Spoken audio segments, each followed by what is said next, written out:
being raised in Boulder is already weird.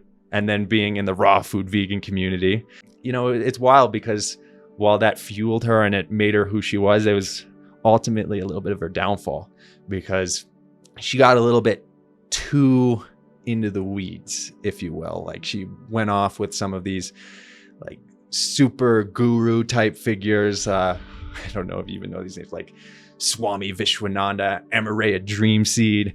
And originally, like one of the saddest moments in my life was her saying to me, it's like, I'm going away for a while.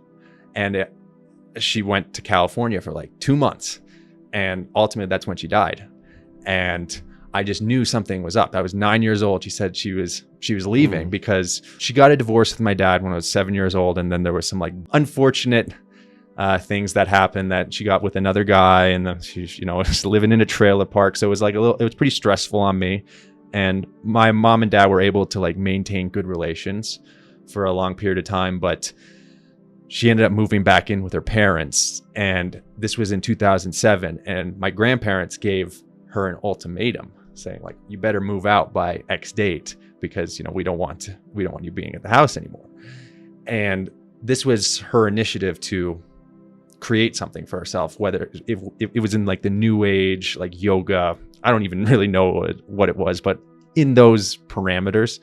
And she took off and she was gone. And then ultimately she went to Harbin Hot Springs. I don't know if you've ever heard of that. I have not been there, okay. Because I've heard amazing things about it. And I've also heard that it got really messed up by a fire. Oh, okay. That'd be like 5 or 10 years ago, but I forget. Yeah, but she went in the hottest pool. She always was known for taking like hot baths, and she passed out in one of the hot springs, and they had to call the paramedics, and they revived her. She was conscious for like 20 minutes, but then she transitioned to another realm.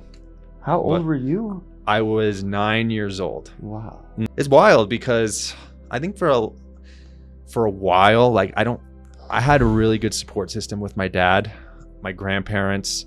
So I didn't really feel the emotional hit in like the short term. But as I get older, I feel like I have that yearning to understand my mother and talk to her. And, you know, there's definitely a hole there in development, who you are as a person. So it's like, it's really hard to put into words, but you know, it's unfortunate, but it's who I am today. And, you know, that's the story with my mom.